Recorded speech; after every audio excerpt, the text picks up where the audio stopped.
Apologies, guys. Hello and welcome. Thank you all for joining, panelists, participants, and people. 2 years on, from the streets to political change. Welcome to our webinar. Webinar by Meghterbin Mejtemiin Australia, presented by myself, Sari Haddad. First of all, I would like to start by acknowledging the custodians of the land. Mejtemiin Australia wishes to acknowledge and pay our deepest respects to the traditional custodians of the lands which we are broadcasting from, the people of the Woi Wurrung, Boon Wurrung language groups of the Eastern Kulin nations in Narn, Wurundjeri country, and the Gadigal people on Eora County, Sydney. We pay respect to their elders, past and present, and emerging, and extend this acknowledgement to the lands and waters across Australia where our event is shared tonight. Sovereignty was never ceded, always was, always will be Aboriginal land. My name is Sari Haddad. I'm a member of Meghterbin Mejtemiin Sydney, and I'll be your host for tonight. Meghterbin Mejtemiin is a global network of diaspora founded on October 18, second day of the revolution, and is striving to establish and maintain an independent, civil, secular, and democratic Lebanese state that prioritizes the welfare of the people within its border and its unified diaspora. We intend to mobilize a unified Lebanese diaspora and facilitating activities, initiatives, and long-term action toward long-term social and economic, environmental, political, labor, and gender justice in Lebanon. On October 17, since we're commemorating the anniversary of the 2 years, I remember I work in the tourism industry, and I had a tour, and I was finishing that tour in downtown at around 6 p.m. When we started to hear that a lot of people are trying to gather.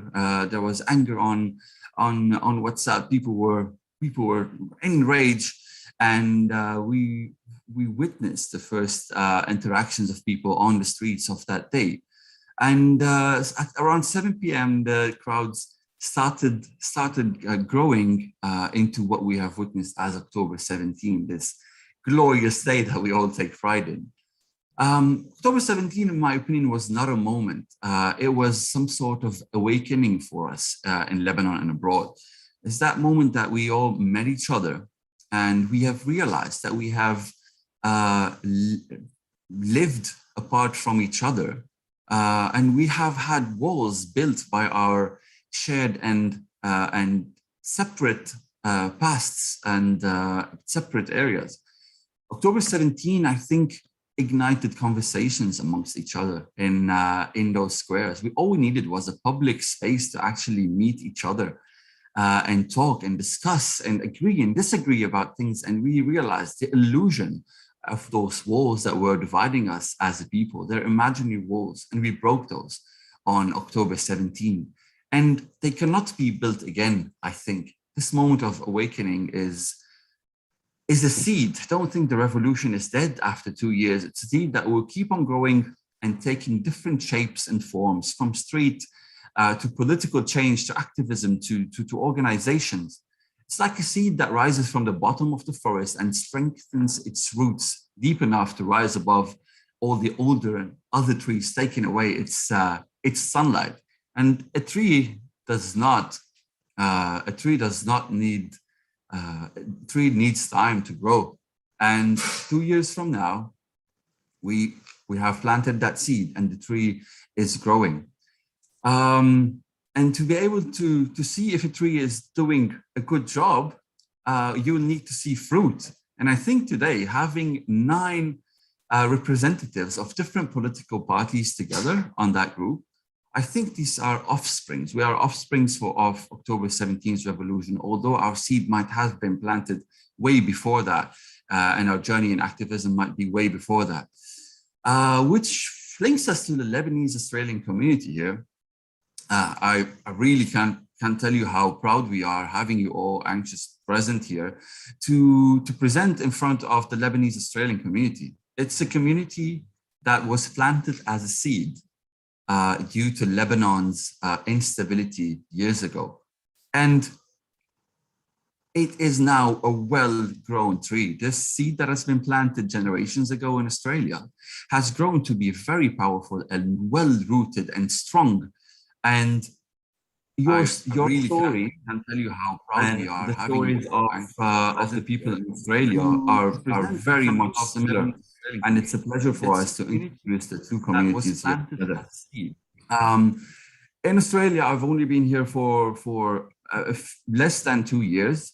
And we've managed to meet activists, and we're working together to organize this meeting today. So we had the support, as MM Australia, Sydney and Melbourne. We had the support of Sauti.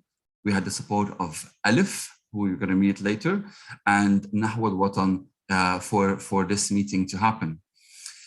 So we're very excited to do this and to see what your progress is for the 2022 elections. And where are we in forming a united front? Does it even exist? And how can we as a community in Australia support? I will just start by introducing maybe the first group. I'm a little bit biased. I will introduce Minteshreen because I have been part of their journey since they started. We met on the first couple of days of revolution, and I've seen the little activities that were happening. They were dispersed, different people dispersed around those streets, drawing different initiatives from cleaning the streets to organizing sit-ins, organizing protests and meeting at the Ring, which was the headquarters at some time. And I've seen them grow and organize themselves after the Beirut blast to launch the biggest support camp, and it's still on today. And today they're one of the parties that have established themselves, organized themselves, and it's interesting to see their story from 2 years until today. And I have with me Samer Makarem, and he's going to introduce Minteshreen to us.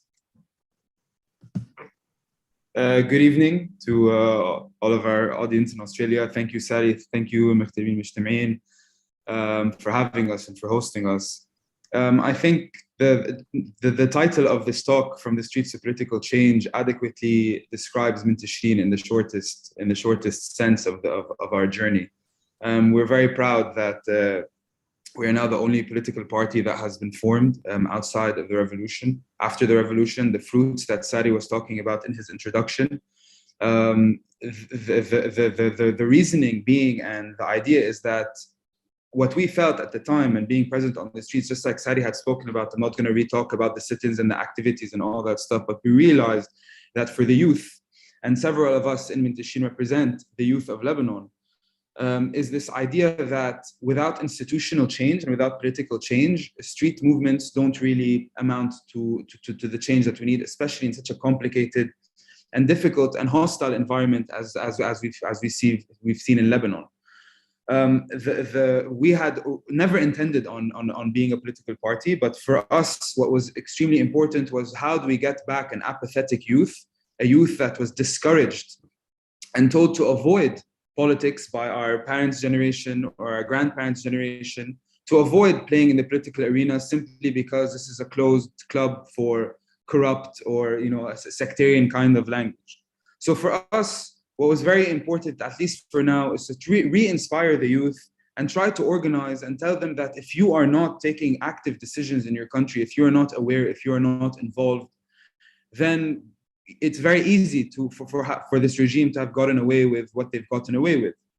So one of the, if you want, mission statements that we talk about as Minteshreen is redefining politics. And redefining politics is very interesting because this idea is that we've had a political arena in Lebanon is almost not factual at all. Political parties represent sectarian lines or geographic lines, and the way that they approach or their modus operandi essentially is not about debating ideas or debating projects or debating visions, but more about protecting sectarian or geographical lines. So Minteshreen was born to try and recreate and redefine that level from a grassroots perspective in terms of essentially moving towards building a state. We believe that it's not just about reforms, it's about structural issues in Lebanon and how Lebanon is defined.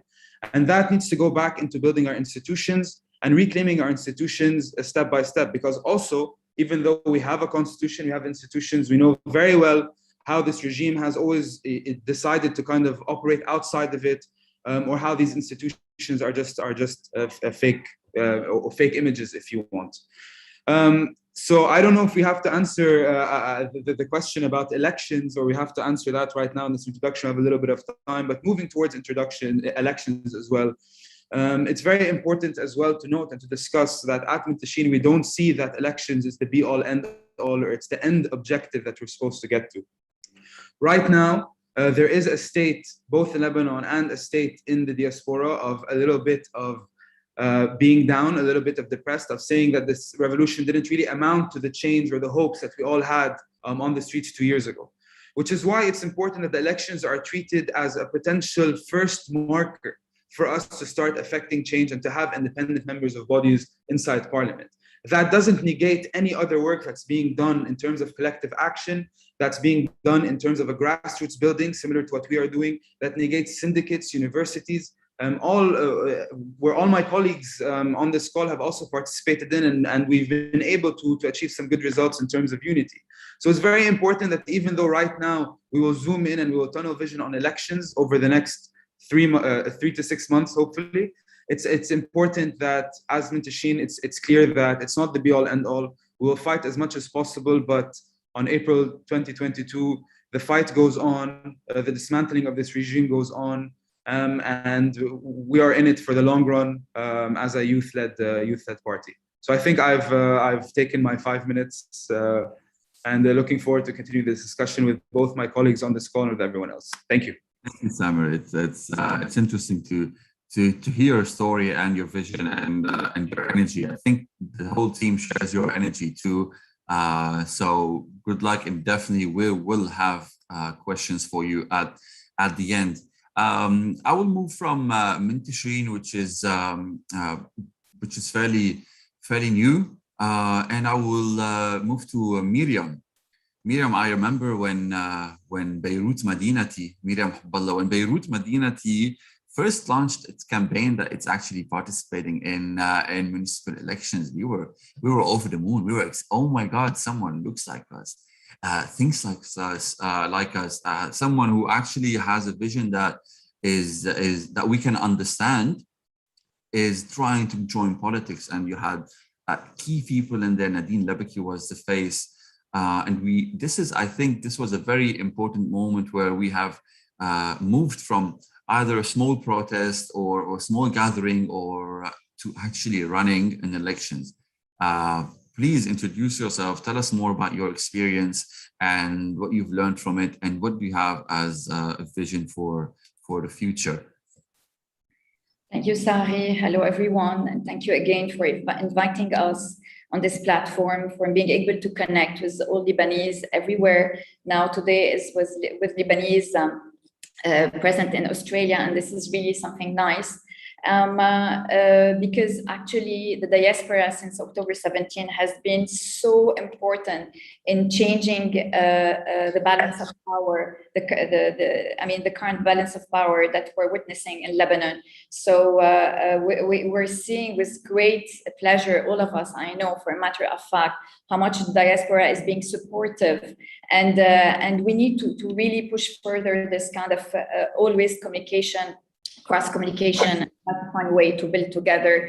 The project of change we all strive for. So as you reminded, yes, Beirut Madinati was really the first wind of hope that came for the Lebanese people in 2016. As a political and civil movement, we launched the first electoral campaign composed of 100% Sari independent back in 2016 at the municipal election of Beirut, and that competed against the traditional political parties. And we at that time collected around 33,000 votes.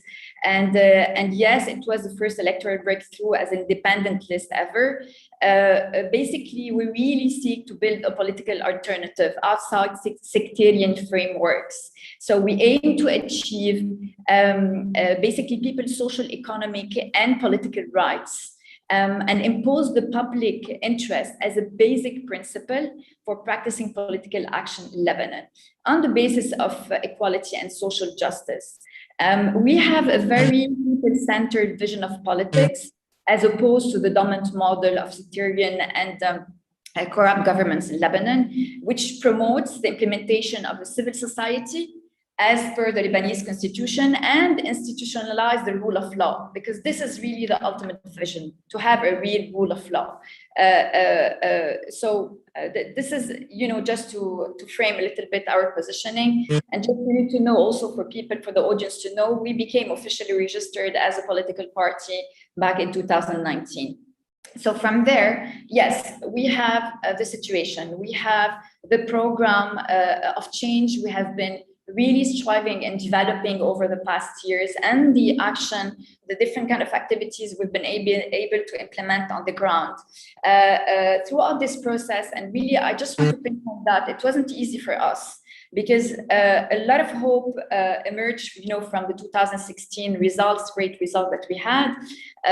But then we needed really to organize around that and to build a real political vision around and to gain in political maturity. It was a lot of things on the same time, So we work on different parallel tracks that enable us to reach a point today where we're very proud to say that we've been able to create a very strong, solid base where people who are part of Beirut Madinati really feel that they're a part of a project, working on a project of change, a real one. So it's not coming from yesterday. It's really something that we have been working on. We have been suffering around. We lost members, we gained members, and basically all this effort, all this kind of work allowed us to really frame the kind of work we wanted to and the vision we wanted to work for our country.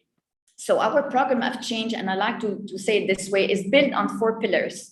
And I need to say that for you to understand where I want to reach. So it's people, it's the states, cities, and the country and its surrounding. The country, for instance, when I say in its regional and international surrounding. So our program, which is extremely detailed and cover a lot of points, is really structured around these 4 pillars. We believe that in order to tackle the election, like my colleague from Minteshreen was saying, election are the end result, basically. This is the platform where we reach, but before we have a lot of work to do and convincing people and talking with them and telling them about sharing, our program of change, and telling them what is really the political alternative they can look into, because there are political alternatives. And, this panel is really a small échantillon of basically sample of what's outside, basically. We have, again, there are a lot of really solid political group out there too that also have a strong political alternative. So yeah, this is it, just to as an introduction. It's important to hear you, because you have been fighting this fight for a long time, and your experience, you've been fighting, people in Beirut have been rooted in their control. And Beirut is a city that represents the whole country. So your experience is very important. And thank you so much for sharing.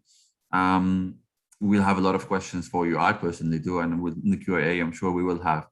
I really want to apologize for whomever tuned in. We had a glitch in the YouTube link. The first link was broken, so we had to create another one. So sorry for whomever joined, and sorry about the confusion. I will move now to Chaden, to Osos. Chaden, I bumped into your party, to be honest. I don't know if I can call it still a party. I was talking about Street, and I thought Street was a party, and Street introduced me to Osos. And the most interesting thing for me about Osos is that Osos is working in the North government. And Lebanese Australians in Australia here, I will say that 80% of them are from the north. So to have someone fighting in the north is very important here. Since most of the parties are based in Beirut, the north in Australia is a very, very tough scene. And in places like Minteshreen and Zgharta and Dhaniyya and Trablus and Kura, the conversation is very strong. So I would really very looking forward to hearing what you have to say and what Osos is doing. Chaden, please. Thank you, Sari. Good evening, everyone, and hello to the other panelists. So we're very glad and honored to be part of this webinar. In fact, it's a pleasure to see after 2 years of the revolution that we have so many options for the Lebanese parties to join political parties or movement. In the case of Osos, we are a youth political movement. What we aim to do is to establish a permanent political alternative starting from North Lebanon, as you mentioned, Sari. And so currently most of our members originate from the north or reside in North Lebanon. To brief you about our history, because our history holds what differentiates us from the other groups. There are 3 main phases upon which Osos was established.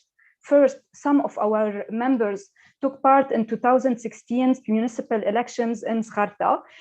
People know more about the case of Beirut Madinati. However, in our case also, we succeeded in guaranteeing 20% of the total votes in Zgharta, while we faced a coalition of 14 and 8 March. Mainly the traditional families in Zgharta did a coalition against us, civil society. The second phase was the activism that gained momentum with the October 17 revolution. Accordingly, a group of activists, we launched Zgharta Zawiya Tantafid, which means Zgharta is revolting. Our objective was to join and meet the national efforts calling for accountability. The third and most important phase was in May this year, 2021, where we launched from our offices in Zgharta the Osos political movement. Osos means ground, which because we are laying the foundations for tomorrow.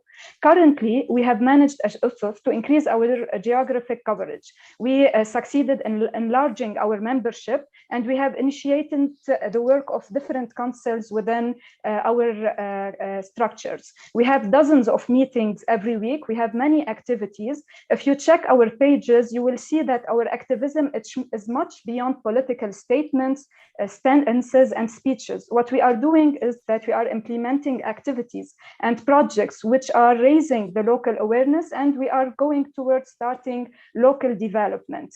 Osos currently is part of a coalition with 3 other districts. It's Minteshreen, Batroun, and Kura, since the 4 Kaza, along with Zgharta, form a whole electoral district for the next upcoming elections, parliamentary elections. And what we are going to do, which is a first in Lebanon, is that we are preparing primaries for this district. So we will be running a primary for the people to elect the candidates for the upcoming elections. Gradually, what we are aiming to do is to assemble political groups and activists, not only from the north, but all over Lebanon, with one important cornerstone, which is local development. What we want to do is to reflect together on local problems, come up with solutions and alternatives, and most importantly, implementing them. All of this is done, of course, in partnership and in close collaboration with other national groups, some of which are present here today. Our vision is that we live in Lebanon as a modern country where peace, justice, and stability reign, and we believe that these features will attract investment. We aim also, because we come from North Lebanon, what we aim to do is to preserve the environmental and cultural heritage, in addition to administrative decentralization, because we suffered a lot from this fact. What we would like to emphasize is our characteristics, which are, we are a youth movement. Most of our members are aged between 18 and 45, but most importantly, and our most significant achievement is our online collaboration. What we did is that we built all of our system and all of our structure online. And thus, today, half of our memberships are people living, are Lebanese, part of the Lebanese diaspora. And they are actively engaged, not only in funding, but most importantly in supporting our activities outside. We are participatory, which means that the General Assembly is the source of all decisions, unlike the traditional parties in Lebanon. And what we're proud of also is that our politics is local. What is important for us is local development. For the progress of our work, so we are growing on a weekly basis. We have more members joining every week. We will be soon launching our coalition at the level of 4 districts. Again, it's Sari, Zgharta, Kura, and Batroun. And what we're doing is that we are redefining the relationship between the state and the citizen in Lebanon, between the citizen and the public sphere. That's mainly. At the end, I will conclude with one thing. As I mentioned before, half of our active members are from the Lebanese diaspora. Thus, we see in this diaspora not only a source of funding, but also we need their efforts. Our doors are open today. So please, not only we will be calling you to register and vote, but also to join us. And so we benefit from your multicultural background in order to make a change in Lebanon. Thank you, Sari. Thank you, Chaden. Thank you. I already have a ton of questions for you. You're fighting in a very interesting battle. You're working on local development. It's very important. I don't know. I would love to ask you more about how are you going to face the big names that have been working on local development, but they've been doing it in what we call clientialism. How are we going to make local development for everyone and not use it as how they used it before, as an electoral bribe? Because this is their trick, using local development as bribes, from Zifat to all the other cheap tactics that they do. I will leave that for more space later. I will move now to Taqaddom. Taqaddom is one of the groups that we started hearing more from recently, and they've been working on different fronts. They have a lot of knowledge, they have a lot of drive and a lot of power, and they're working on one of the most important points that we don't really talk about, which is redefining the maritime borders. People in Australia might not know that the maritime borders in Lebanon are not really set and agreed upon with our southern neighbors, not to say our northern neighbors either. So Laury, please introduce yourself and what you are doing. From Taqaddom, we have Laury and Mark Daou. So thank you, Sari, and good evening to everyone in Australia.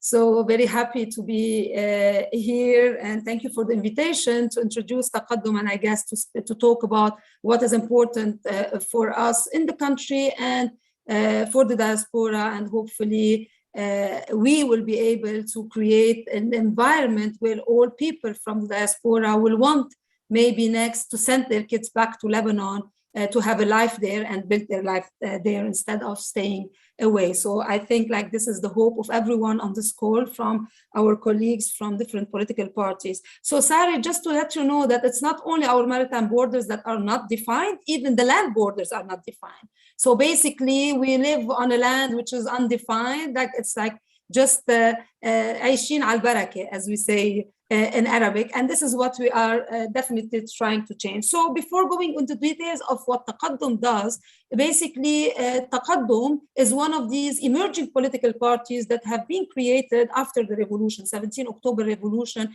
and I guess it was there was this urge from since 2016 to be institutionalized and to really form political parties. But I think the 17 October moment had really made that clear. And this is where, like, most of us were like, that's it. It's time to build these institutions. It's time to go to do politics through political parties. So that's why, again, don't be put down with all this, what is happening in the country or what we've seen since 17 October, because a lot has been done since 17 of October. And this capacity building or institutionalizing politics is very important, because this is sustainable. This is sustainability, and activism on the street, it's just one moment, but that then the sustainability is through political parties. So please don't be sad. On the contrary, it's great work that has been done. Look at all these political parties that have been putting all their energy and effort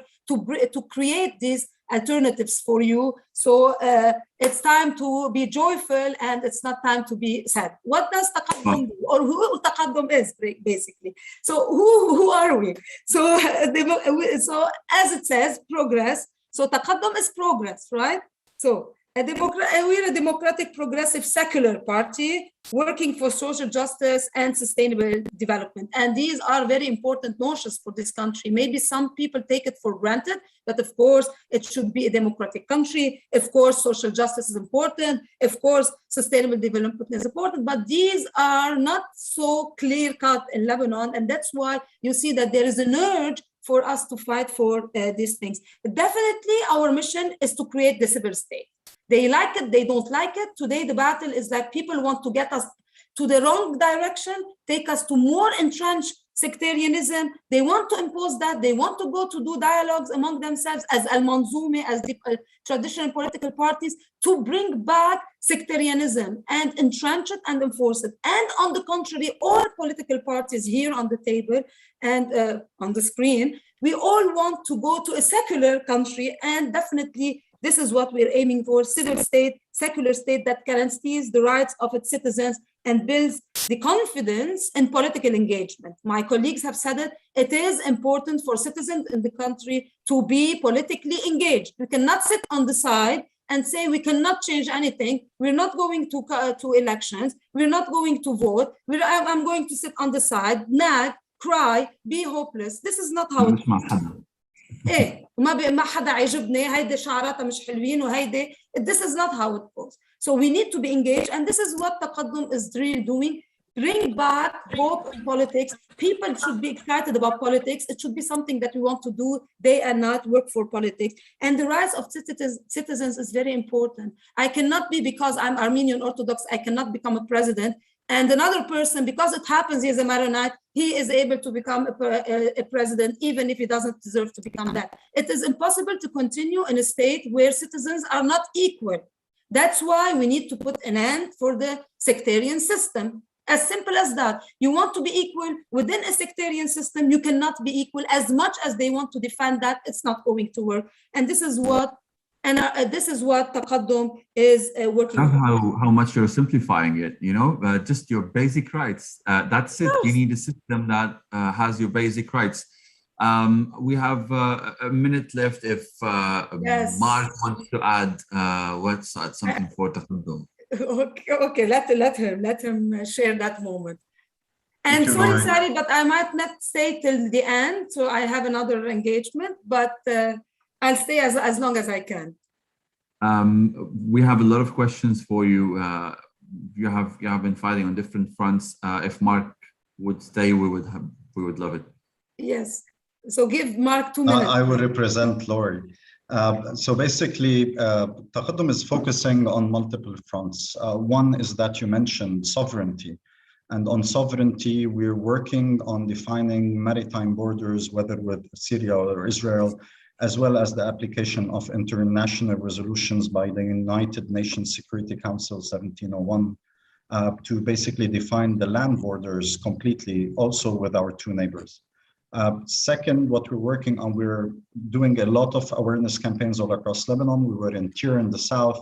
We did similar sessions in the north in Mount Lebanon. We're also working on protecting the electoral process. And we have proposed reforms to develop an independent elections management body and to deny the Ministry of Interior from managing and the government from managing the current election.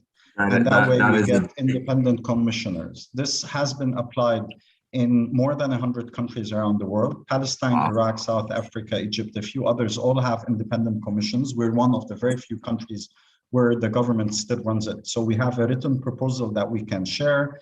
We already visited several delegations, including the European Union, several embassies, and we've discussed this with the diaspora groups, including Minteshreen, Meghterbin, as well as others.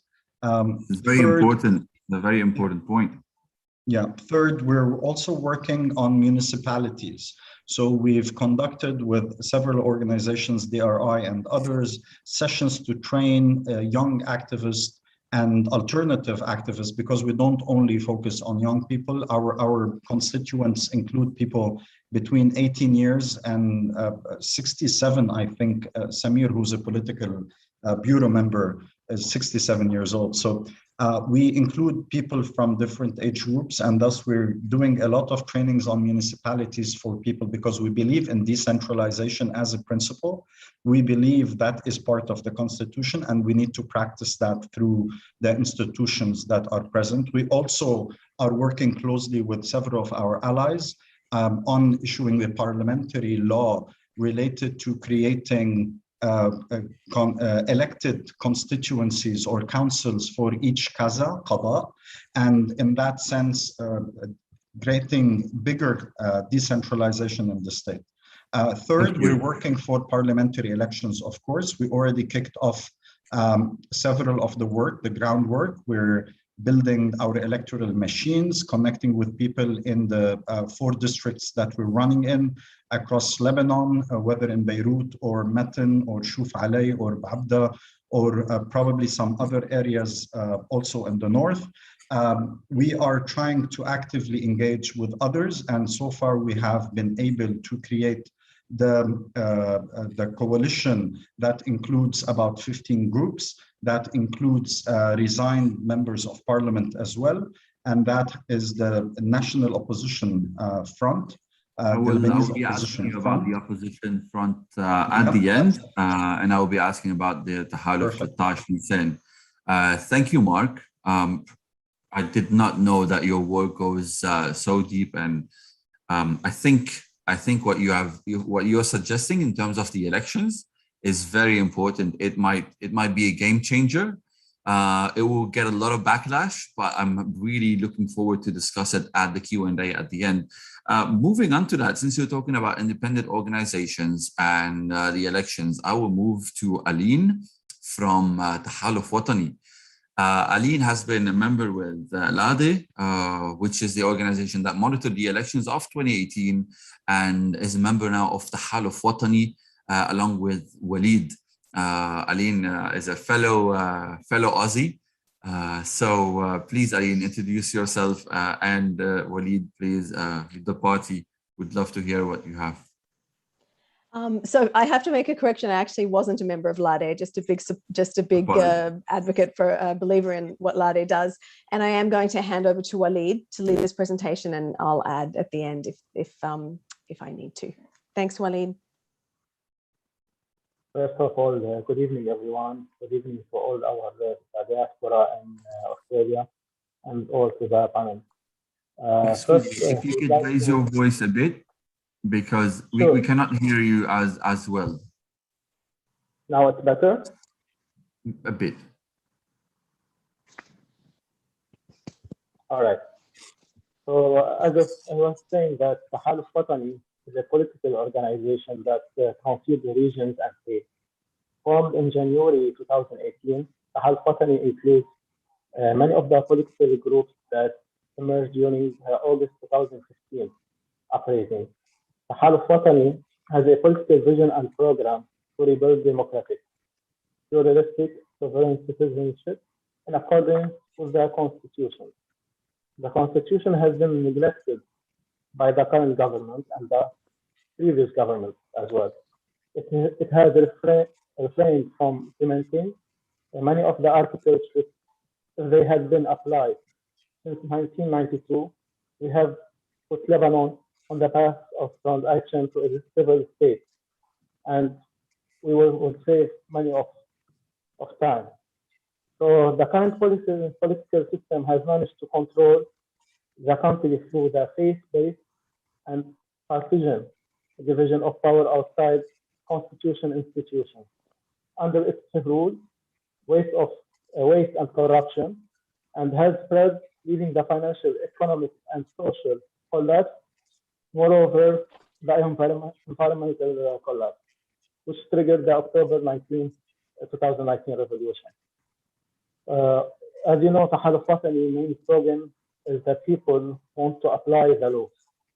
Tahalof Watani is not seeking to change the system, but we are seeking to change the regime and the rationality. The system of governance in accordance with the constitution and the legal rules. Tahalof Watani has a clear internal structure and take the decision democratically. We are part of 13 April coalition, and we'll talk about it in detail later. We are also in cooperation with some opposite forces. Tahalof Watani participated in the 2018 election on joint list under the name of Kulluna Watani, with the 66 female and male candidates in 9 electoral districts, winning approximately 39,000 votes. And as you know, MP Paula Yaqubian was elected on the Kulluna Watani Beirut 1, and unfortunately, Jumana Haddad didn't manage to be elected, as we know the situation that happened and how she was eliminated.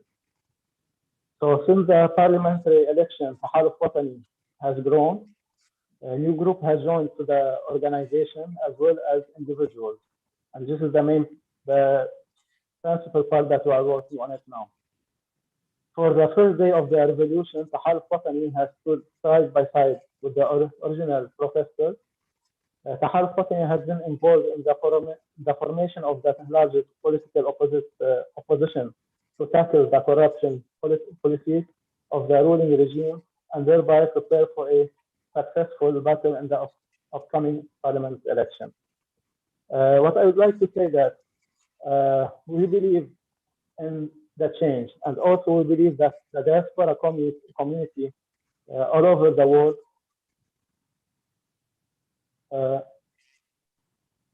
they will make the main change.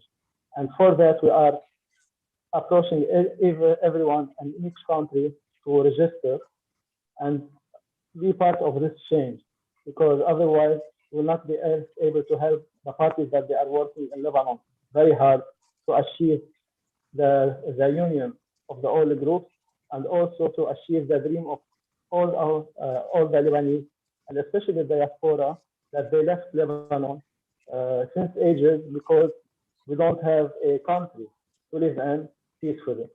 So now it's our time to be a part of this change and make it happen. Thank you. Thank you, Walid. Appreciate it. Your experience is very important, because I remember I voted personally for the Tahalof Watani, and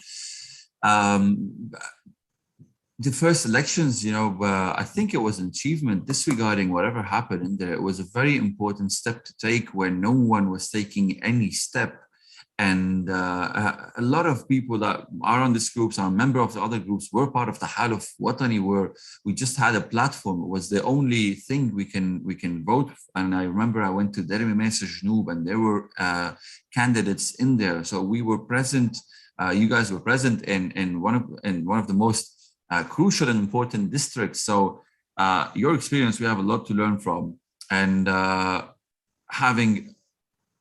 having you guys alone in those places was very, very important at times. And the clashes that happened in between different lists, I think we can learn a lot from that. So we will ask you a lot in the Q&A at the end. I want to ask Aline if you have anything to add in 30 seconds before I move. Yes, I did just want to add I think, Sari, you asked us to emphasize upon achievements, and I wanted to sort of note one of the sort of fundamental principles of Tahalof is the enforcement of the rule of law. And in this, we are very focused on national elections right now, but there have been successes, for example, with Tahalof's legal committee supporting or initiating an action to enable the elections at the Engineers Syndicate, which were critical and which ultimately saw the election of an independent candidate. And also, emphasizing upon the women's participation. So I just want to draw out a couple of points that maybe haven't come out in other presentations, because I've certainly been hearing from all of the party representatives here, just very, very common values and common platforms. So I'll just add the importance of women's inclusion, that Tahalof has a target of 50% women's representation on its, in the upcoming elections. It is a target, not a quota, but it will be supporting a quota in the elections law of 30%. So there are a couple of things that I wanted to raise that haven't come up, and I'm sure more will come to mind later. We will. Thanks. Thank you, Aline. I think I'm really happy with the representation of women in this webinar today. Women leaders were at the front of the October Revolution. I remember so well that women had the megaphones. They had the say. They were creating chants. They were the front line. They were the most active. They were so full of energy, and this has translated beautifully. I think half of us, a bit less than half of us here are women, and I think this is a very important message we're sending. I will move to Michelle and John, representing National Bloc. Time is running out, so would love to stick to the 5 minutes. Please tell us what you guys have been doing. I know that you guys have changed the face. I remember very well at the start of the revolution, even before it started, National Bloc had a campaign, a political campaign after their rebranding. And it was happening during and before and the first days of the October Revolution. And since then, the party has picked up again in a well, for me and for a lot of others, in a totally new phase. I don't know much about a National Bloc before. So please tell us what you guys have been up to. I know that you're expanding all over the world, yeah, we'd love to see where you are. Thanks, Sari, and for organising this, and good evening to everybody watching. The National Bloc is a older party. It's been around for 75 years, but the National Bloc is a completely different party with a vision and a program for Lebanon that's completely different to the stale political captors that are controlling Lebanon at the moment. The National Bloc was founded in 1946 by Amir Idde and subsequently led by Rimon Idde in 1949. And they represented a main political force in Lebanon in the 40s and the 50s.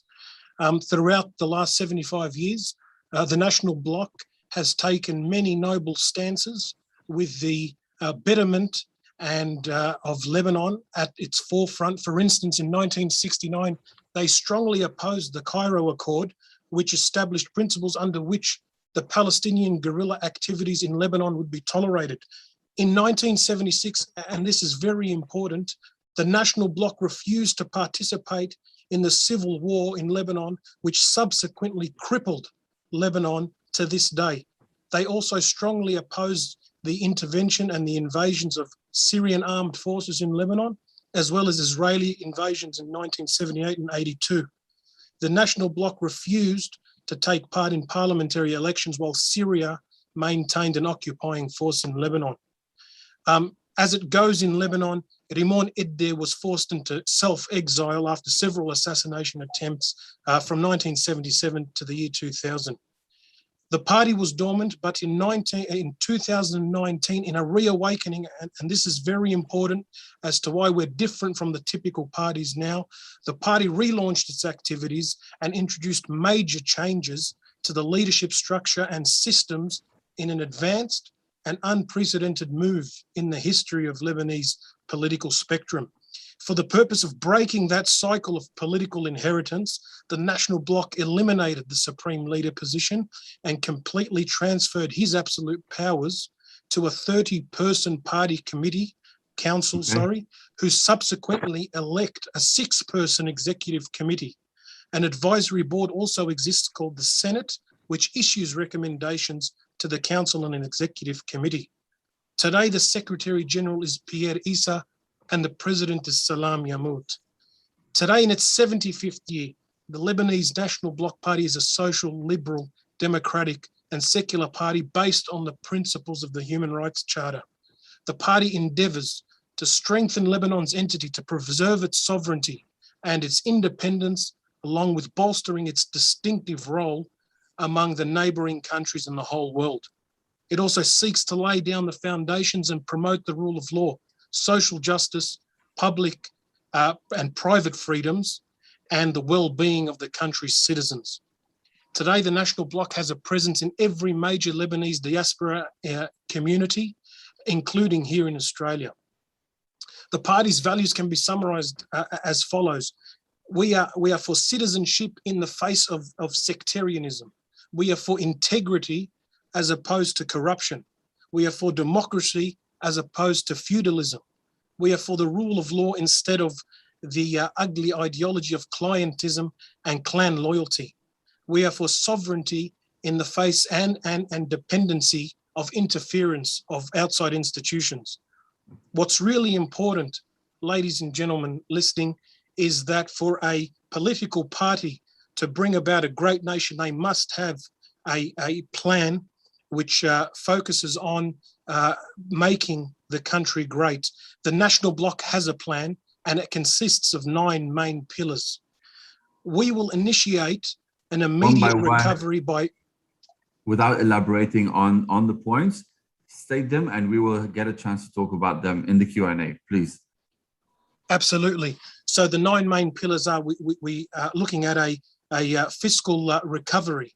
We're looking at fixing the economy of tomorrow by creating job opportunities. We'll usher in a new time of justice by calling for international assistance, for instance, in the Beirut port blast investigation. We're bringing about social justice for the people by fighting extreme poverty with government assistance and universal insurance coverage. We plan to create smart cities and sustainable villages by pursuing high-speed internet, 5G internet access, by creating rapid public transportation programs. We'll be looking at green energies. We're looking at upgrading waste, recycling and wastewater treatment plants. We're promoting that Lebanon is our first identity. It's so important that we foster cohesion of all citizens, regardless of cultural and religious differences. We will develop a neutralized sovereign state by bolstering the army strength and limiting arms to the legitimate Lebanese armed forces. We will adopt Lebanon's neutralization from all regional conflicts, and we will pursue proactive diplomacy that restores Lebanon's leadership in the region. And most importantly, we will promote a women's nation by increased female representation in all municipal and parliamentary settings. It's absolutely the right of a Lebanese woman to pass on their nationality to their children, and we will work to prevent the marriage of minors and fight violence against women.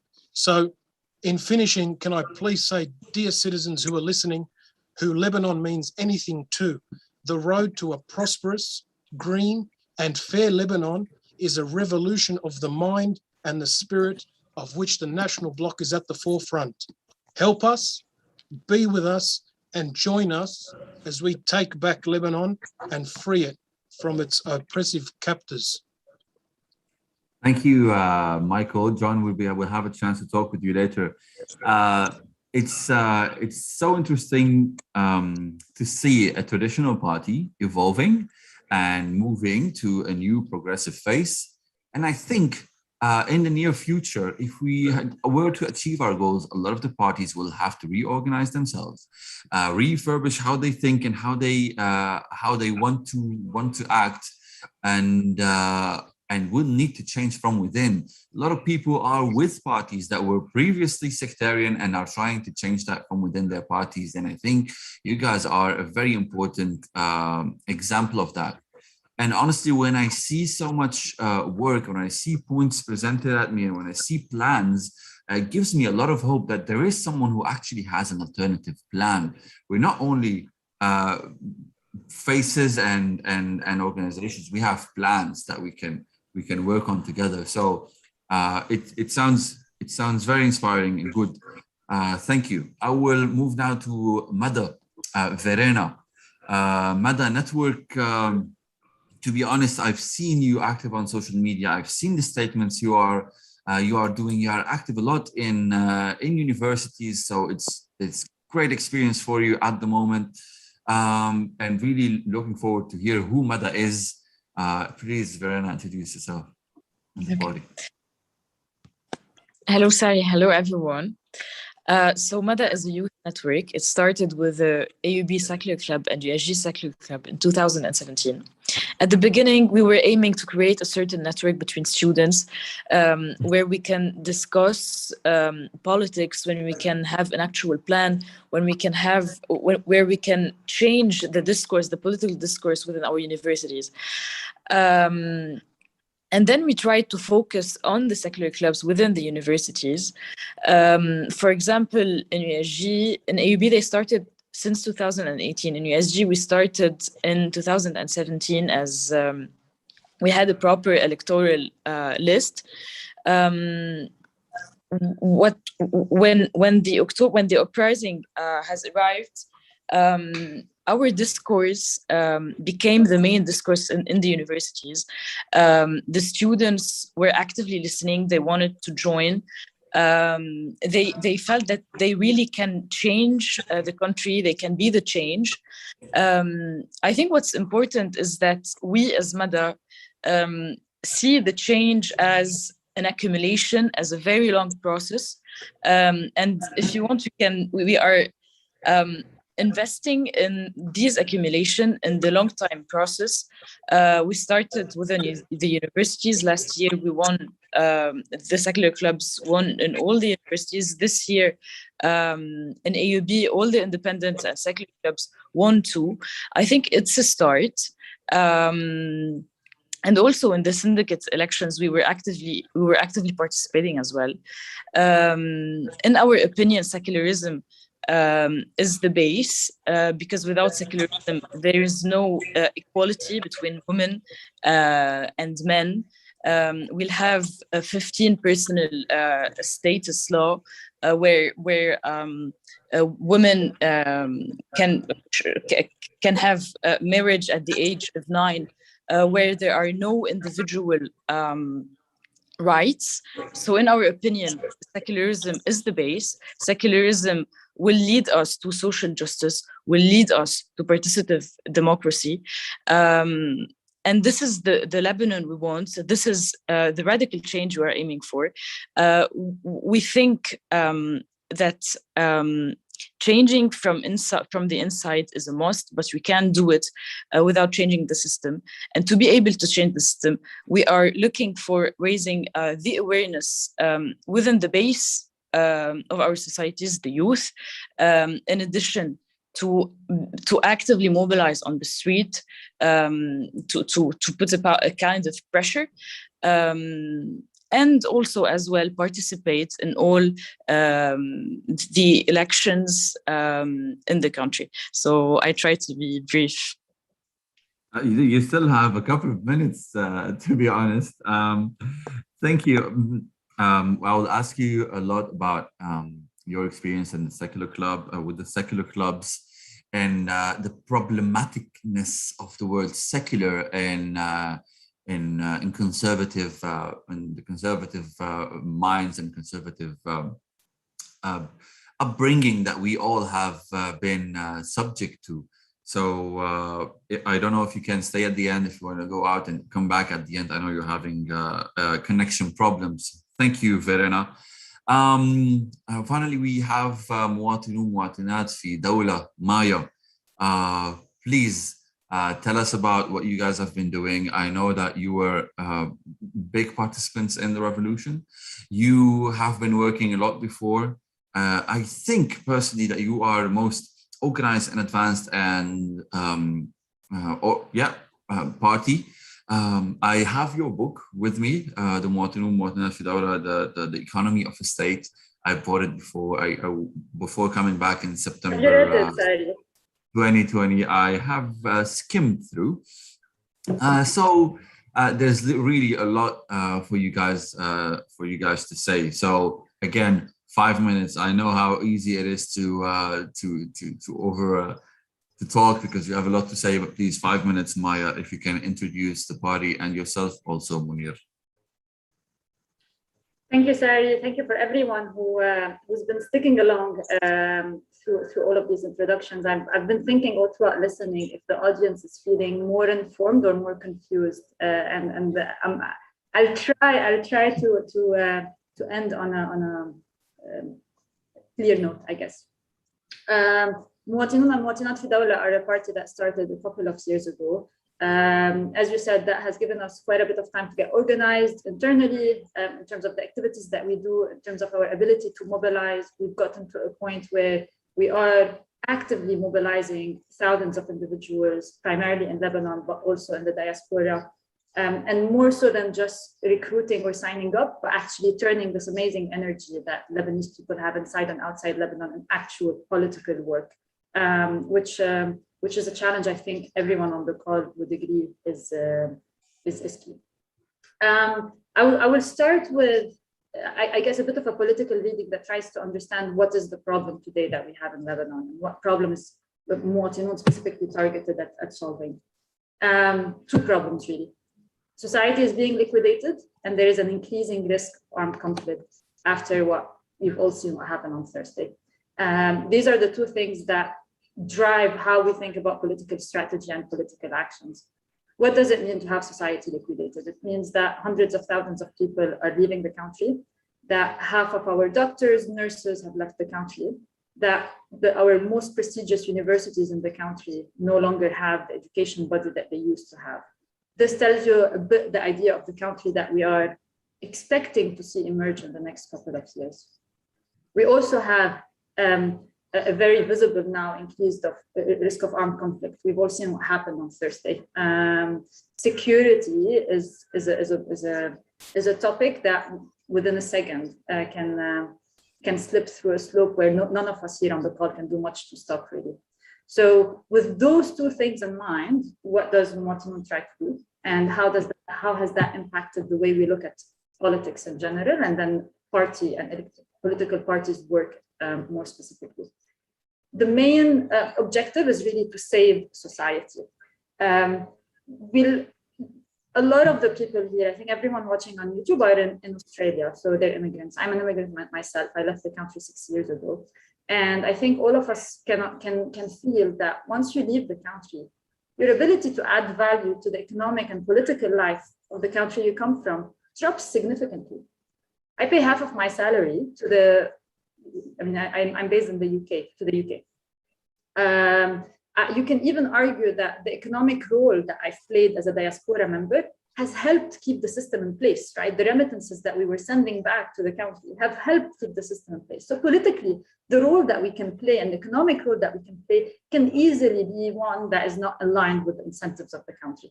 This is why stemming migration and stopping migration is one of the key objectives or the key priorities of Muwatinun. How do you do that? Economically, we've defined our economic plan, economic priorities around three things. One, universal healthcare. Two, universal free basic education for every resident in the country. And then three, policies that support easy choices for housing through a couple of different options on that one. These are three things that allow citizens to decide, no, I'm going to stay in the country, I'm not going to leave. That's on the economic side. Politically, how do you enforce that? How do you get there?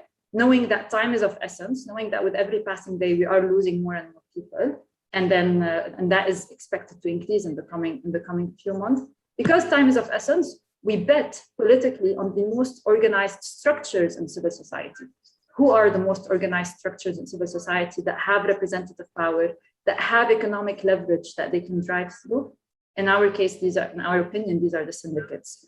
And this is why anyone who's been following a little bit of what Mejtemiin has been doing over the last few months, we've been working with the largest 6 syndicates in Lebanon. They have a representative power of over 500,000 of people to mobilize their members. And then where there is an elected body that is actually aligned with this political struggle, to mobilize these elected bodies to fight a fight against the bank shareholders who hold, who have not basically borne any of the economic losses so far. This is more so a political plan than an electoral plan. We've discussed in earlier sessions how we look at elections and whether we think there is a path for resolution, given the urgency of the problems that we're trying to address, given the system that will be organizing these elections and the turf these elections will be taking place on. That's in a nutshell. There is a huge role for the diaspora to support on this one. There is a role for sessions like these to be able to discuss a little bit more. I think calls like these are really an intro to what political life looks like in Lebanon today under alternative political parties. There is need for more conversations around this. The farther you are from politics, the more you need sessions like these. There is a strong role in supporting all of the activities. The way the party is structured, there's not necessarily diaspora activities versus Lebanon-based activities. We're all integrated into committees that work towards the same goals. So anyone that feels that they have a little bit of time, a little bit of energy to put into the country, we have some real work that hopefully we can entice you in. Thank you. Thank you. Thank you. It's what you guys have been doing and the initiatives you've been leading are all like, they hit the core of change from gold to the syndicates, and you're doing a very important job at Muwatinat fi Dawla. And I have a couple of questions for you and Munir at the end. Thank you all for your introductions. It's been a pleasure hearing all of you. I don't think there is confusion. I have seen very similar initiatives, very similar drives. I've seen people working on the same targets, parties focusing on targets more than others, which is very healthy. A question that people have been asking and will always ask, and it might not be real, it might not be tangible. Is there a chance, knowing how different each party is, knowing the different background, the different targets,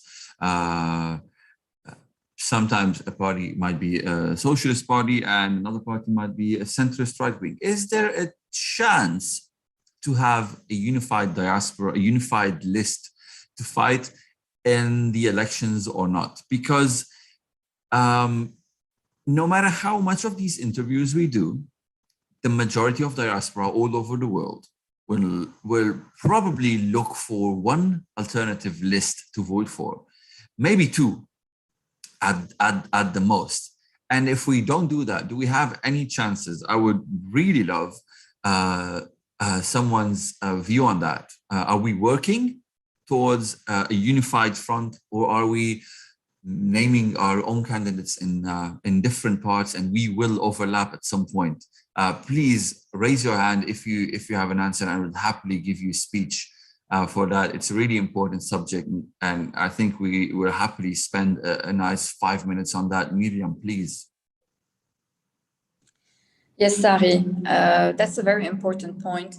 I just want to say that the thing is that after October 17, we have seen the rise of, you can say that, and actually I've learned this number a few days back, around 660, not less, new political groups, movements, were born after October 17. I don't know if you measure the number, it's huge. So insane, after 2 years, you can look today at the political landscape in Lebanon from the opposition side. So we have different type of coalition. You have groups that really came over together to consolidate and, you know, to join forces because they share a common kind of vision, values, political program, and so on. So what happened is that progressively, you know, everything, the path narrowed, and you have seen, you know, the path cleared away, and you're seeing clearly now the different group in place that are going to stay and sustain in the political work in Lebanon, okay? So are they all aligned? No, they're not. Should they? No, they do. On our opinion, they shouldn't. Diversity is critical for our political environment to grow and sustain. I'm not sure in which part of the world you have just one opposition, one color. It doesn't exist. You know, it's very important, especially for our, you know, very new experience of as people who are coming on the political scene, as opposed to the regular political leaders that we have been facing over the past years, to experience at the end of the day what kind of positioning we want, what kind of political positioning we want, and to claim it and to work for it, and that's okay. Now the thing, again, what I'm telling you is that today, in order to look into our current battle in face of the Sultan, the thing is that definitely there is hope to see common work ongoing and going together. And it already happened. Look at the election that happened at the Order of Engineers and Architects a few months back, okay? This is the typical example, positive example of a very successful kind of coalition that happened first on the political level, you know, politically aligned groups joined forces into a coalition, and we so much believe in this approach because we have been experiencing it in other type of also project or other coalitions. And then based on this political coalition, we've built the electoral coalition based on that, you know. So thing is that, of course, we're going to strategize together. We're all already doing it. And one of the example, and you all know that, different coalition raised, we are, as Beirut Madinati, part of April 13 coalition, and we have an area of different kind of organization represented all over the country. We're totally aligned on the vision, values, and political program, and we know where we're heading to. We started working with different groups in order to build the parliamentary campaign, okay? But then I just want to come back and emphasize, and sorry if I'm jumping from an idea to another, but this is very important.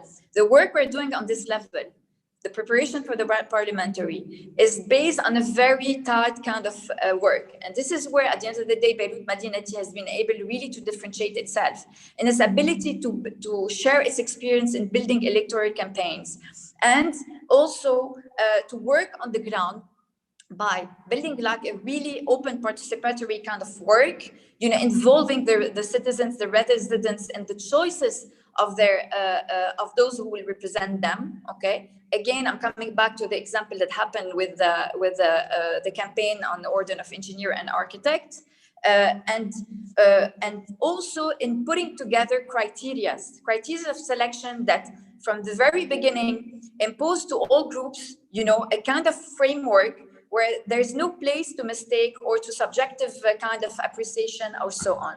So just to tell you, to reassure you that we're definitely on the right way. Not all of them are aligned, but on my opinion, and this is where I want to stop, I think that where we need to agree is that even if we don't get in the same, all of us in the same list, we at least agree to complement each other. You see what I mean? So not to oppose each other, to complement each other in the battle. Yeah. I think, sorry, there's another point that needs to be made here about this particular question. I think Myriam is absolutely right when she says the expectation that every group is going to be able to work together is unrealistic, because there isn't a political system in the world where you have a unified list in every single election. It's just not realistic. But I need to make another point. If you go back to the Civil War or before the Civil War, there were, you know, even if we look at the Christian community, the Shia community, whatever it is, there were a number of different political parties that turned into militias that then were forced by force to become unified. And that caused a lot of bloodshed. The only way they unified those groups was by either killing the leadership or taking out a number of the militia. No one wants to force another group to work with. If you're not working in harmony in terms of shared values, working together to build a shared vision, then there's no point in doing that. And I'm sure there's groups here that have similar goals, but they will never align. If that makes sense. It's very interesting to note that what Myriam said, that there is actually we cannot have a we're different, okay? And in the long run, what we have here, our diversity, all our distinctions, we will move and replace the simple, unproductive sectarian divide that we have. We need to divide on what we disagree on this group. It is like the labor and the liberal. It is like the centrist and the socialists. It is things that actually help us build a country. It would be amazing if we managed to fight this election together, get there, and then start building and lobbying for our little differences that will help us build the country. So yes, we are not like each other, but at some point we will need to work separately. Today, I really hope we managed to do what we did in the Syndicate of Engineers. We are finishing in 5 minutes. We extend for people who would like to join us for more time, because we were 15 minutes late to join. So hopefully this meeting will extend for another 10 to 15 minutes. I will leave the floor to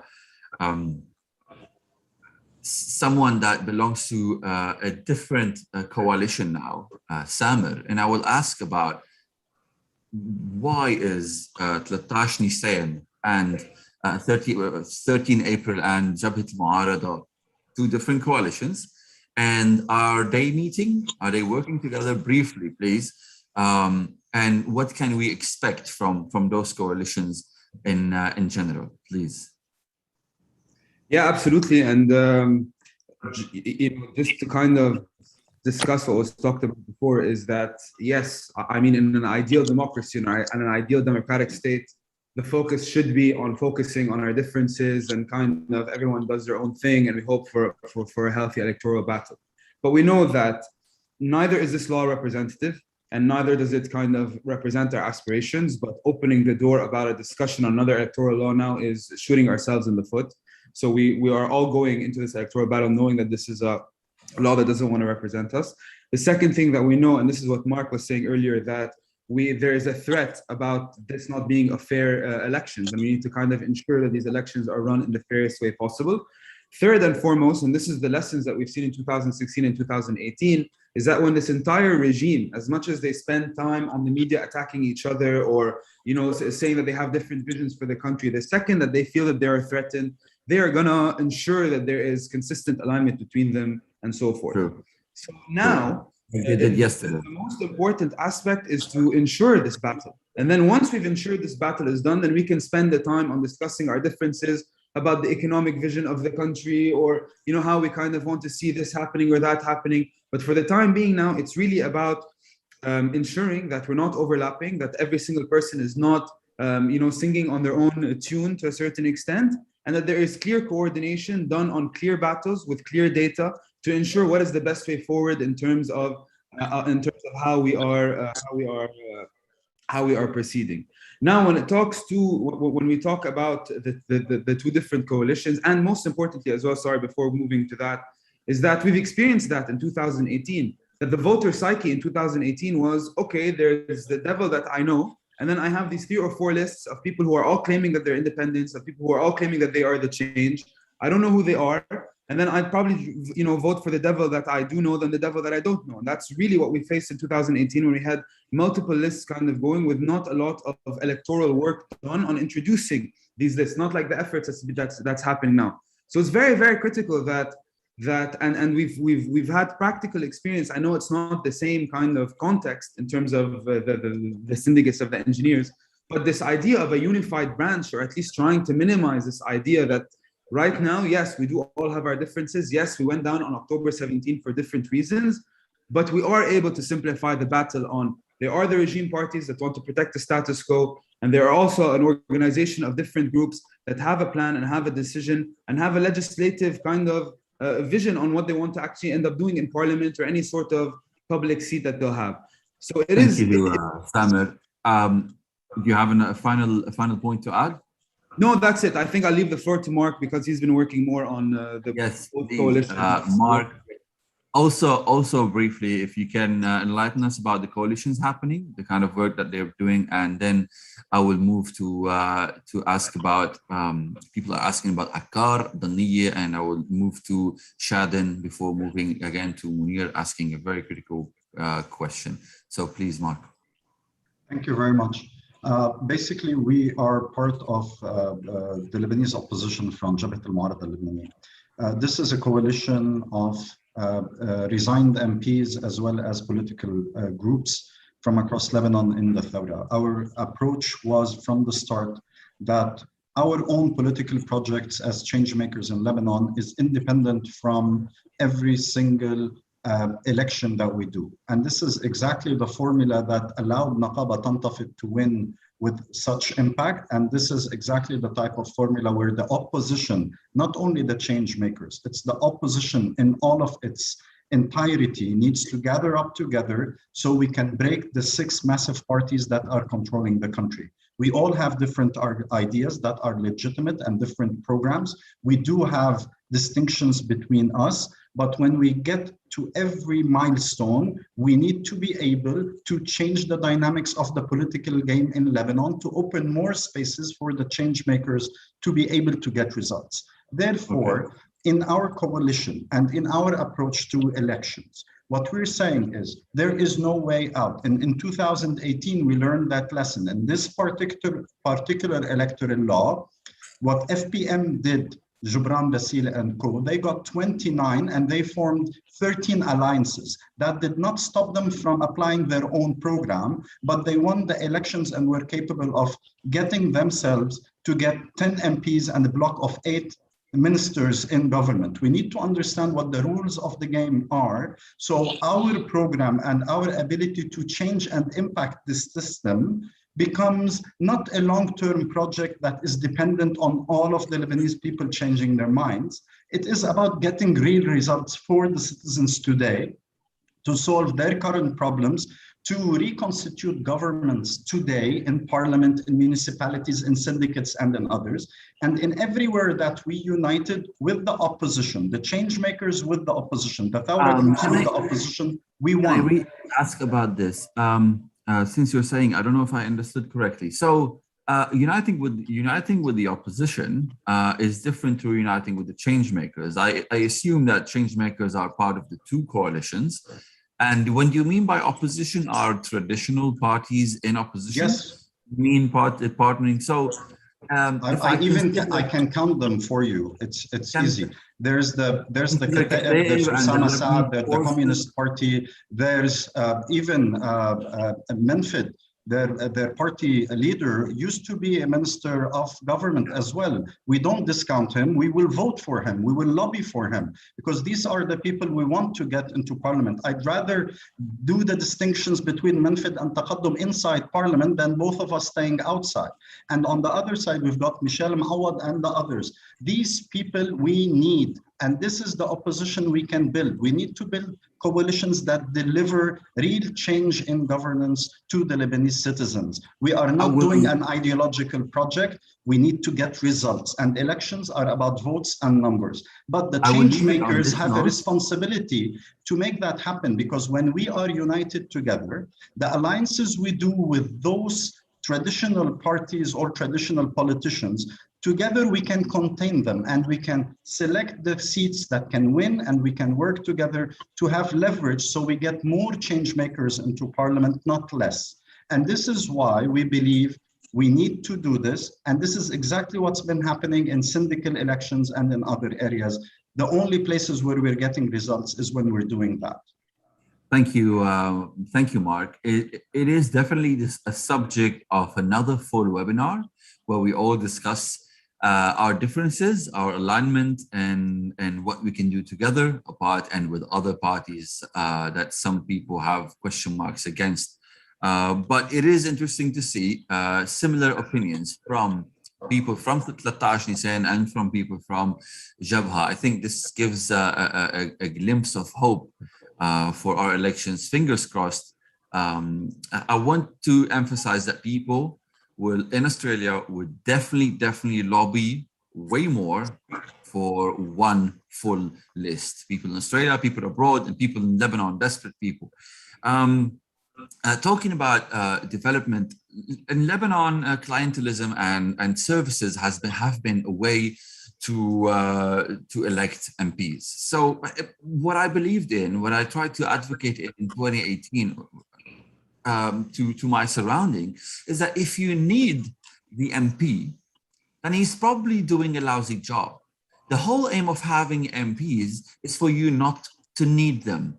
That's it. They're lawmakers there for you not to need them in any way, not to ask for the services. Chaden, a lot of work has been done in the north to build a mindset of need, of clientelism, and of dependency on those leaders who have been part of the fabric of societies since since hundreds of years. How do you plan on working against those people in their home base? You have told me that you've gathered 20% in municipal elections, which is insane, I would say. What is your action plan? What do you need from people in Australia? Are you going further into Tripoli and into Akkar and Daniye? And if not, will we have candidates in there? Because most of us are focused on Beirut, the north. Will we have candidates in there with you guys, or what's the situation like? Not more than 3 minutes, please. Okay, I will be quick. To start with, it's not about working against them. We're setting a whole new approach to politics and policies in Lebanon. The issue with the traditional families is that there's no accountability. There's always the same person. They go into coalition with traditional other parties who are very corrupted, and then they go out of these coalitions and they're not held accountable by the people who voted for them. We just re-vote for them because they hold this name. So that is what we are trying to break with. We are creating a democratic party. And what we know that the upcoming elections perhaps will not allow us to make a huge breakthrough. But for us, it's only a minor step. What we're putting our eyes on are the municipal elections. What we're trying to do are trying to work on cooperative level, on SMEs in the north, because this is our only way to boost local economy. As for the other areas, as I already mentioned, Osos is open for membership from all over Lebanon, and we will be definitely working within Doniye, Akkar, and Tripoli if people are interested there. However, since the elections are perhaps coming in March, what we are focusing now is on the coalition in the 4 districts, because it is the same electoral district. That was the main criteria for this coalition. And we are sure that Zgharta, Kura, Bsharri, and Batroun are very linked to Tripoli, which is the capital of North Lebanon. Doniye and Akkar are also linked to Tripoli. So definitely there's no local development without this whole working with Tripoli, which is the center, and other areas in the north. Thank you. Mark has highlighted also that they have, the Jabha has candidates in Akkar and Tripoli. So in a future meeting, I would love to interview members of the Jabha that are active in Tripoli and Daniye. It is crucial for the community here in Australia. I know Verena is having connection issues. So sorry, before I ask your question, I will ask Verena about their experience in LEU, the experience in AUB, and what can we learn from those two, please, very briefly. And also the secular club, the secular rhetoric, how is it being consumed by young people compared to being consumed by older generations? When you say Almain, secular, it sounds very scary to older generations. Please tell me, what do you have on that? In 2 minutes. Yeah.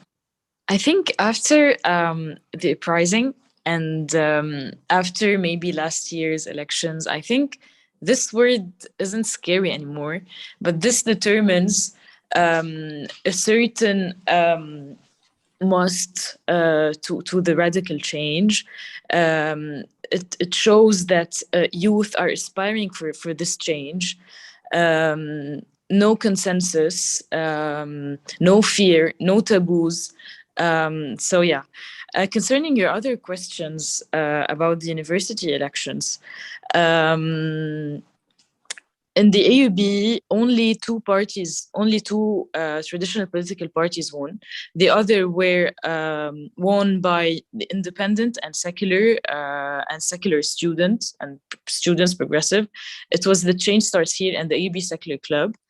In LAU, last year as well, it was won by the independents, and this year they won in the student council the presidency and vice presidency. It was won by the secular club and other independent students. I think this experience shows us that everything is possible. Personally, if I go back to the first years when I was a student, winning in the student council as progressive, as independent, was impossible. Many weren't even capable of dreaming about it. So year after year, with all the accumulation and with the uprising, and all the because of the decision that we will not gonna go back, change was met and change is possible. And it shows us that also on a national level, this is not only a dream or a hope, but this can be an actual scene. You were talking before about the differences between maybe the coalitions or the political parties, the alternative political parties or whatsoever. I think what made us win all over the years within the university was that we had a clear discourse, that we had a clear program, that we were always acting upon our values. So I think this is the way to go in our opinion. Every coalition should be based on a program, on a vision. So yeah, that's how we see things. Thank you, Verena. You're right. When I was in the university, I remember very well when I was being approached by the two clubs. I naively asked, "What about the independents?" And they told me, "Don't worry about them." I remember that vividly, and I was an active member in one of those groups at the university, and I don't hide that. So to be able to talk the way you're talking now, it's the independents fighting together and against each other, and there's guaranteed seats. All of that in a few years gives a lot of hope for us. I have a very important and crucial question now, two. One of them will be asked for Munir, and I want a brief statement about it. And the other one, I don't know who will answer. The first one is about Hezbollah. A lot of people here ask, whatever you're doing, they consider us children, inexperienced, and we have a huge elephant in the room that we need to take care of, which is Hezbollah. And whatever we do, how cute we are and how educated we are, at Hezbollah will be a big step for us to move against. And when I get asked, how are we going to overcome that? I naively say that we're going to rid him of his own people, and his own people will start to realize that a secular independent state will give them their rights without having to sacrifice and without having to be radical. I don't know how accurate is that. Munir, this question is for you. What's our, are you with me, Munir? What's our stand? again, with working with and against Hezbollah. And in the Shia community, or in the communities that are mostly governed by the Shia duo, do we see any change, and is there any hope? I will only give a minute for that. Just briefly, Munir, if you can, I would really appreciate it. Thank you. Yeah, I'm not sure why the question is asked to me, so I'll try. Okay. Very simply, the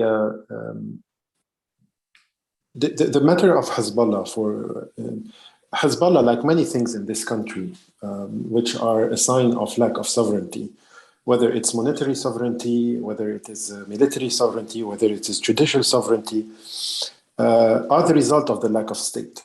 So in order to resolve our sovereignty issue, we need to resolve the issue of the state. And the issue of the state is not through participating in the imaginary institutions that we currently have in the country, whether it is the parliament or the government or what have you. It is through using a moment of crisis in order to have a significant shift in the direction of the country. That cannot happen through the pseudo-democratic mechanism that we have. And I can say what the objective of these tools can be, but that's not the matter of the question. So if you want to deal with the matter of Hezbollah, you need to be able to do this. We need to be able to take advantage of the crisis to do the shift. And when you do the shift will happen through a negotiated transition. So the transition in the country is happening, whether it's not a matter of choice, it is happening today, and it is extremely ugly. People are paying the price of this. So what we are doing is working in order to impose a transition of power that would be peaceful compared to what we have seen last Thursday in Lebanon. And if we don't have the strength for this, then the country is lost. So let's be clear about this. The chances of success are not big. So through the transition, there will be negotiations with all parties that need to include all what we care about and all what these parties care about. And Hezbollah, the matter that will be put on the table and discussed will be the matter of the weapons, but also more importantly than the matter of the weapons, it will be the matter of the skills that have been acquired by part of the Lebanese, and see how we're going to put these skills, because combat skills are not something that is easily found and easily built.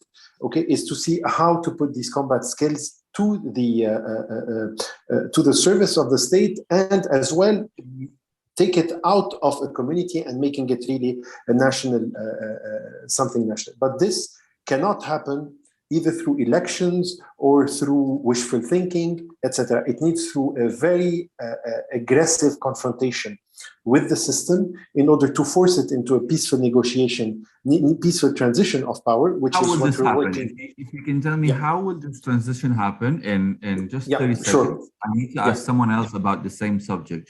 How will this peaceful transition happen effectively and realistically? Okay, the short answer is through first of all, power. And power in this case is through organization. Now, we have to identify battlefields on which we run our battles. And I think that Maya did a good job at explaining how, because you need organization, you're better off if you're using people that are already organized. Here we're talking about orders, professional orders and syndicates, okay, in order to put pressure on some of the elements of the system, whether the politicians or the people that have money. And one small point is that we have talked a lot about the elections of the Order of Engineer. The election of the Order of Engineer was a very good example of how people came together, had a massive win inside, but then when they come in, they are faced with the dire reality that the Order of Engineers is a is a bankrupt entity because of the failure of the Lebanese of the banking system altogether. Okay, so they have $500 million in the bank that are worth 50. We tried to have this confrontation happen before the crisis, which would have given the order of engineer much more teeth in order to contribute to a transition. This did not happen, but still today, in the situation we are in, this organized body and the other organized body in which we're fighting very tough battles, okay, are an essential element, okay, an essential organized tool that can force a transition within the system. And this is why we do invite all those who really today see eye to eye with us. That time is of the essence, and that there is a necessity to fight aggressive battles today against the system, to join the thousands of people that we are contributing to organize.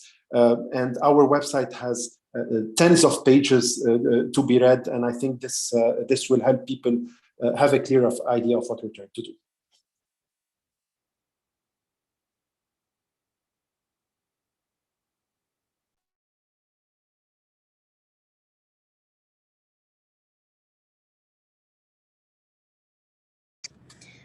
I think Sari has been disconnected.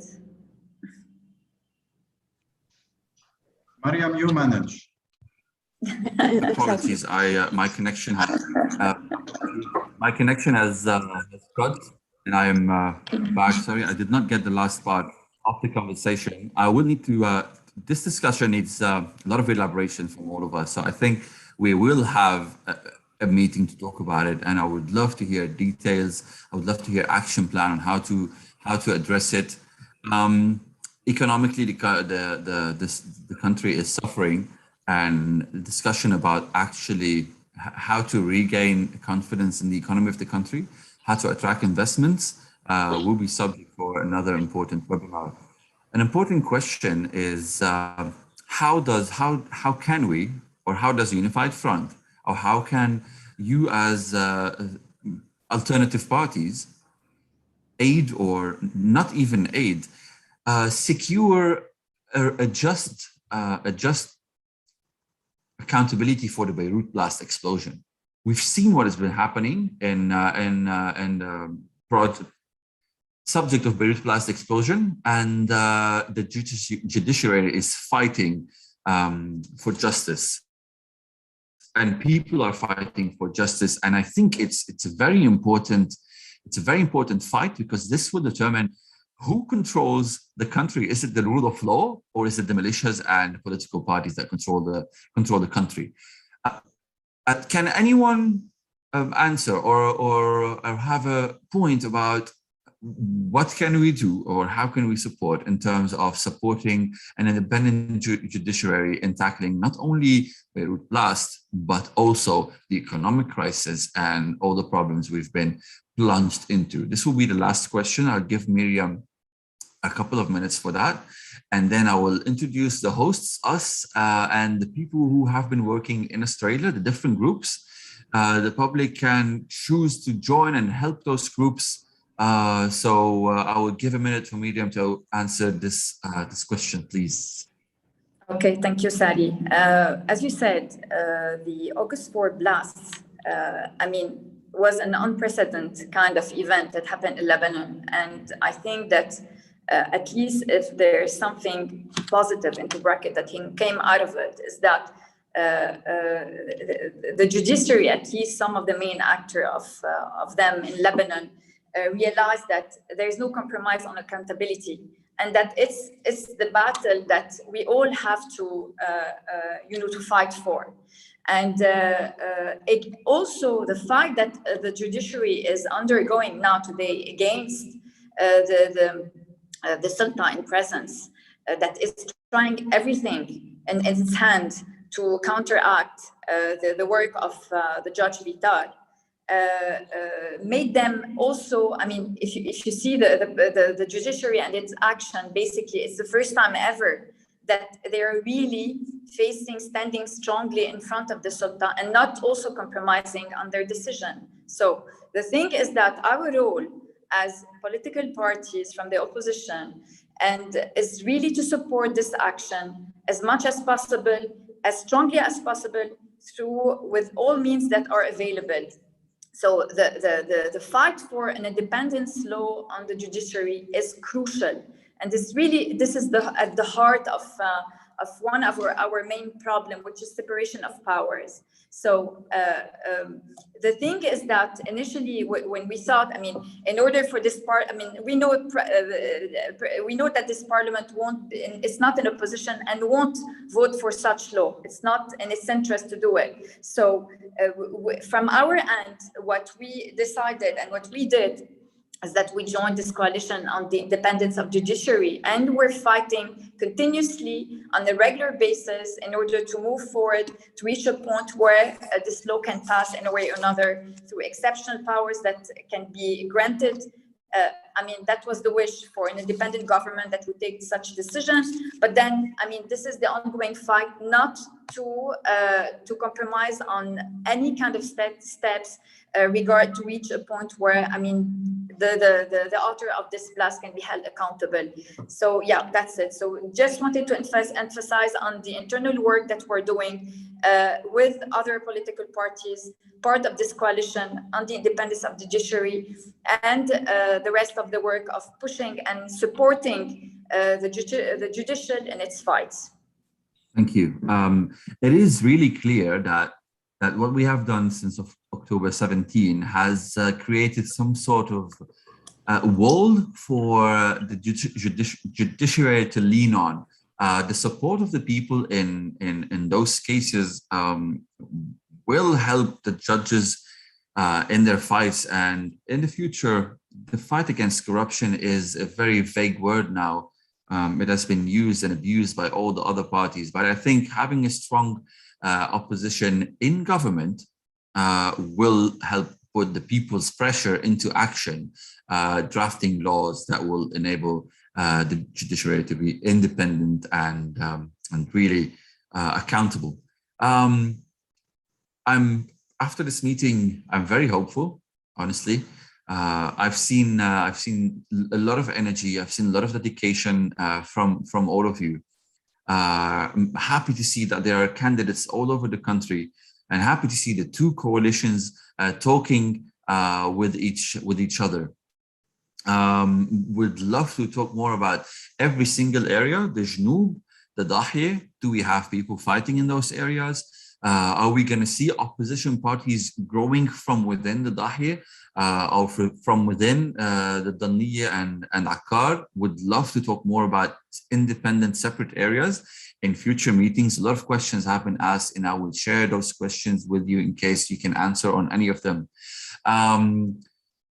Elections are happening soon. Registration ends on November 20th. I would love if Sarah from Saudi, Sarah works with us here in Australia, in Sydney, and just please share on the chat the different links, and if you can briefly tell us what you guys do at Saudi and how can people reach out to you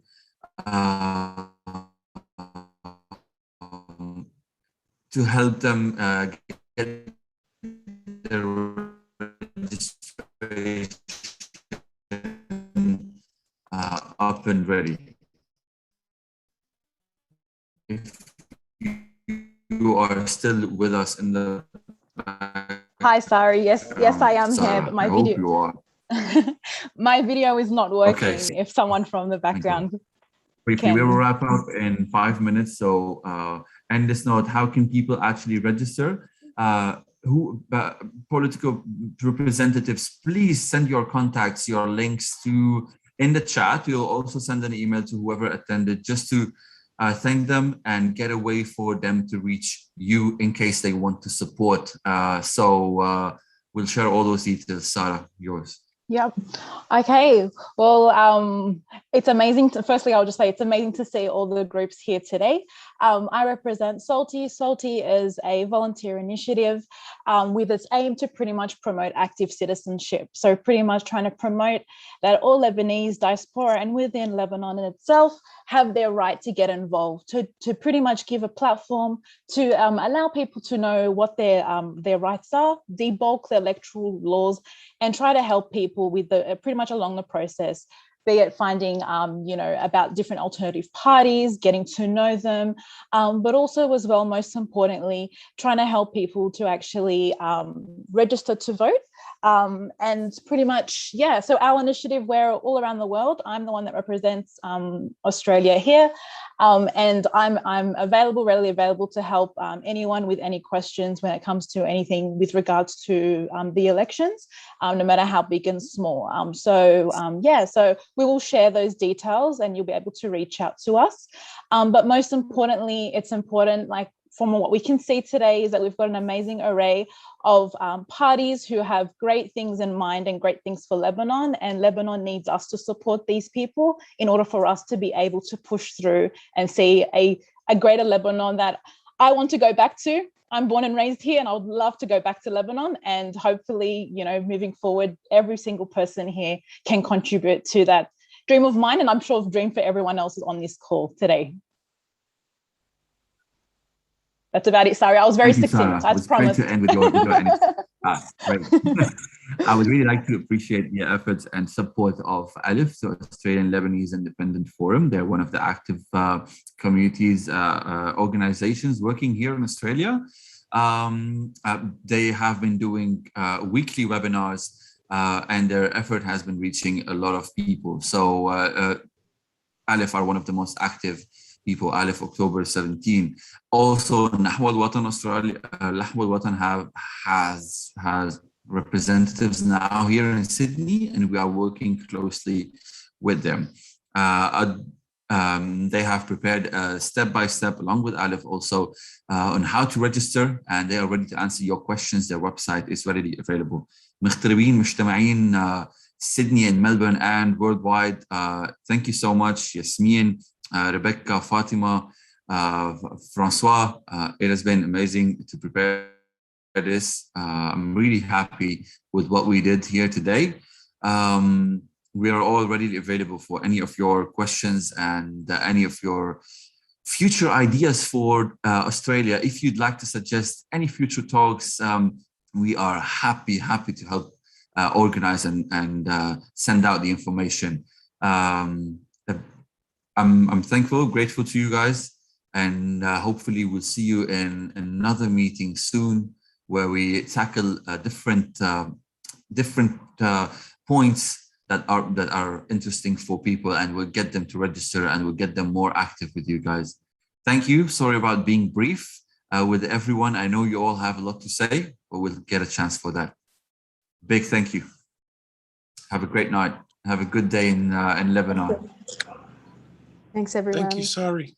Thank you, Sari. Sari, thank you, everyone. Thank you. Thank you. My pleasure.